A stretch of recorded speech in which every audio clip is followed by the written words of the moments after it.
Por aquí estoy. ¿Qué tal? Con mi taza. Mi taza lista para poner los ejemplos que sean necesarios. Tenemos un tema, la racionalidad práctica.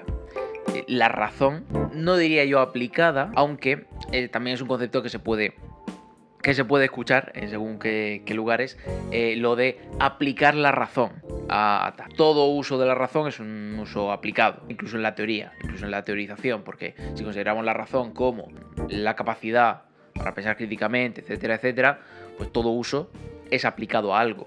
En el caso de la racionalidad práctica, nos estamos refiriendo no ya a pensar teorías, a pensar conceptos, a pensar explicaciones sobre las cosas, sino a pensar cómo actuamos, a pensar cómo intervenimos en el mundo. Toda ciencia tiene una parte teórica, tiene una parte práctica. Hay partes más teóricas y partes que tienen que ver más con la experimentación. Hay ciencias más, evidentemente, donde por la complejidad de la práctica y todo, pues se ve más claramente, como la medicina, como la ética. Vemos claramente que hay una serie de conceptos y hay una serie de prácticas. Y la reflexión principal es sobre la práctica, pero hace falta conceptos. Hay, efectivamente, una interpretación de la racionalidad práctica que la liga a la ética. ¿Vale? Y diríamos, bueno, pues entonces la racionalidad práctica, en contraste con todo lo que es teorizar sobre las cosas, pues es solo preguntarse lo que debemos hacer. La ética es un saber que se puede referir a todo, que no se trata solo de valores generales, el vivir personalmente de forma buena. Esto se dice a veces. La ética se entiende como ese conjunto de valores abstractos, superiores, defendibles por encima de cualquier otra cosa. No están hablando de las prácticas concretas, sino de ideas que hay que respetar. A ver, pocos no estaríamos de acuerdo con que la dignidad es un valor que hay que respetar. Pero claro, es que eso es muy genérico. Realmente no nos da unas pautas para actuar en casos específicos. Quiero decir, la ética no trata de defender grandes valores. Entonces ahí llega no solamente la definición del concepto de dignidad, que es importante, no qué sea la dignidad, o por qué tenemos que respetar la dignidad de uno o de otro, o de quién y de cuándo y en qué sentido, sino, oiga, que necesitamos criterios específicos para pensar cómo actuamos.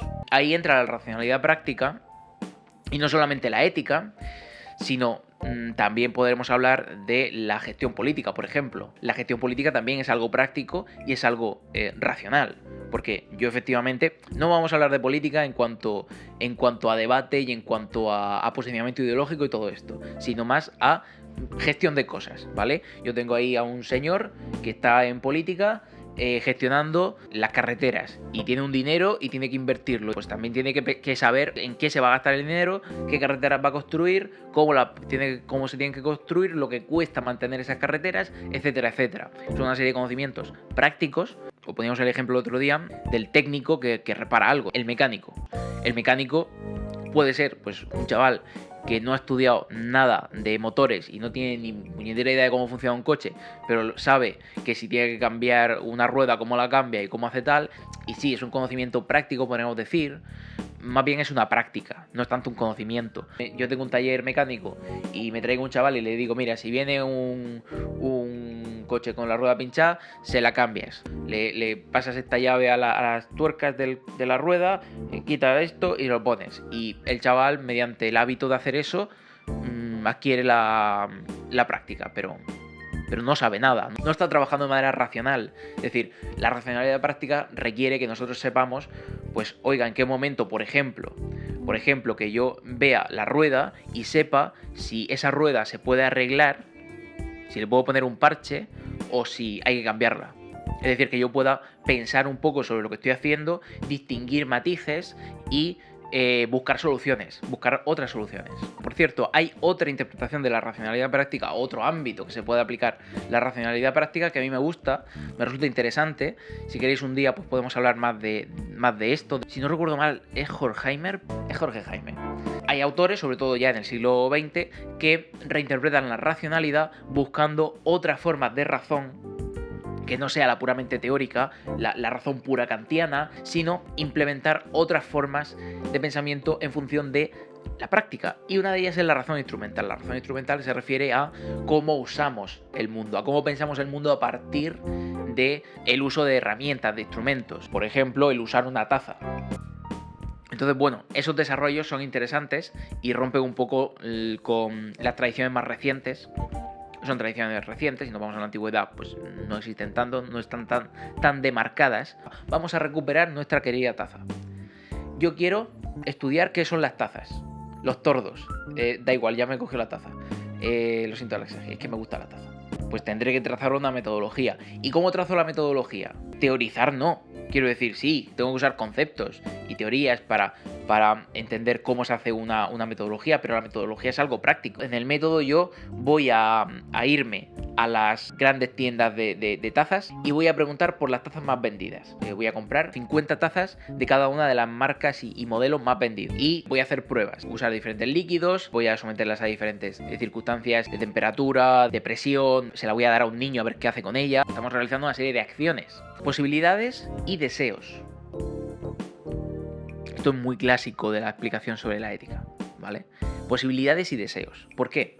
Posibilidades en el sentido de trazar vías de acción, es decir, opciones que tenemos para elegir. Deseos, porque la ética, sobre todo en la modernidad, está muy ligada, muy ligada a la emoción. La racionalidad práctica requiere una valoración más rigurosa, no solamente de la posibilidad y del deseo, sino también de las consecuencias. No solamente los fines son importantes, sino saber qué consecuencias tienen nuestros fines. Cuando nosotros hablamos de los fines, estamos hablando de una proyección que nosotros hacemos sobre sobre las posibilidades que tenemos. Yo tengo una serie de posibilidades, una serie de vías de acción y tengo un objetivo que quiero conseguir. Pero claro, yo estoy previendo todas las consecuencias de lo que hago. Si nosotros supiéramos a la hora de elegir, de intentar elegir una buena opción, supiéramos todas las consecuencias de esas opciones, evidentemente elegiremos lo mejor. Pero no conocemos todas las consecuencias de todo, evidentemente. Hay muchas cosas que se nos escapan y aquí entra en juego un concepto fundamental que es clave en la ética y que es clave en toda la práctica en realidad, pero bueno, es eminente de la ética porque la ética es una reflexión sobre la práctica y el concepto clave sería el de la responsabilidad. Yo no puedo saber todas las consecuencias de todo lo que hago. Yo puedo tener un fin, yo puedo tener una intención de conseguir algo y saber algunas consecuencias que van a venir de ahí. Puedo entender puedo saber qué medios puedo usar, pero no puedo saber todas las consecuencias que tienen todos los medios que utilizo. Lo más fundamental realmente en mi práctica es que yo me haga responsable de lo que hago, porque lo elijo. Usted se ha puesto a fabricar tazas, pero en el proceso de fabricación de tazas ha generado unos residuos radiactivos, a saber con qué demonios ha hecho usted las malditas tazas que están contaminando el Mar Menor.